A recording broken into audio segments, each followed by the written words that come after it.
Whether you are coming to China for tourism or for business, Alipay is essential in most cases when it comes to payments. So what are the fastest ways to solve any issues that you may run into on Alipay as a foreigner? Well, let me show you some ways that you can solve it right now. My favorite personally is via the phone chat function. So let me show you how it works right here.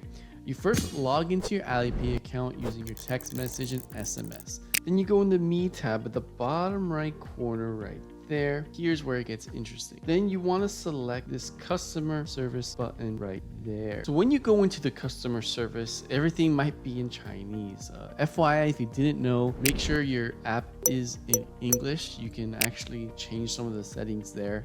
But I'm just going to be showing you what the interface will look like if it's in Chinese. You can go to settings right there, and then there should be a place to change it like right here, which is the version you're using. And here you can select to put international or choose the overseas one so that it stays in English. But anyways, going back, we want to go to the customer service. There's two ways you can solve issues with Alipay. First is chat is the one that I prefer, if you don't want to deal with calling them. But another option, it is calling them. They do have a hotline that works in English. Just realize that the chat and the phone calls aren't 24 hours. They usually work between 8 to 1800 or 6 p.m. in China time. So make sure you are within this window of time in China if you want to actually use this. So I'm going to click on the chat bubble, and here it's going to ask, how can I help? So in this case, I'm going to use English for your guys' sake. You can also use Google Translate if you want to use Chinese, because this is a Chinese platform. Most of it is in Chinese. So I'm going to say unfreeze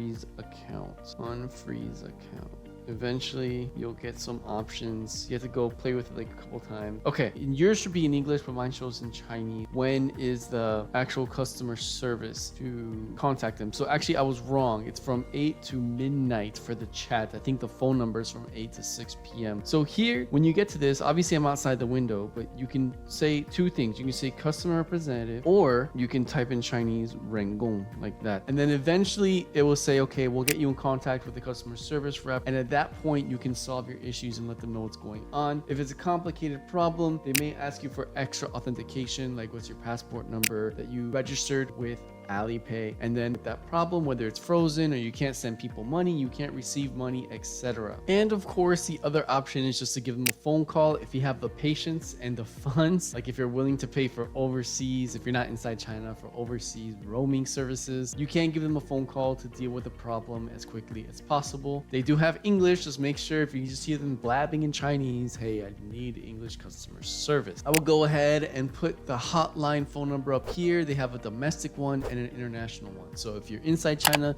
you call a certain phone number, and if you're outside China, you call a different phone number. So make sure you know about that. Alipay could be considered a Chinese financial lifeline in China. And without it, it gets difficult without paying suppliers or merchants to even do basic living needs like purchasing food or using taxis. So hope this video can solve your issues if you're having issues with Alipay. And if you want to learn more about how to link a foreign card to Alipay, or to even top up Chinese yuan to your Alipay account without having a Chinese bank account, you definitely want to watch this video right here.